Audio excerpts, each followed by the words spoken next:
నేను మీ ఫిష్ వెంకట్. ఈరోజు నా పరిస్థితి బాగలేదు. నేను షుగర్ వచ్చి బీపీ పెరిగి బాగా క్రిటికల్గా ఉంది నా పరిస్థితి. అట్లనే కిడ్నీలు కూడా ఫెయిల్ అయ్యి day by day daily dialysis జరుపుకుంటున్నా. మనసొప్పక కలవకపోవడం జరిగింది. ఇప్పుడు నా భార్య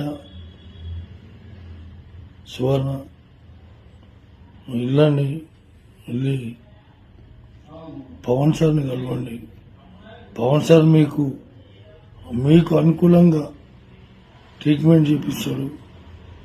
మీకు ప్రతి విషయంలో చేదోడు బాదోడుగా నిలుస్తాడు.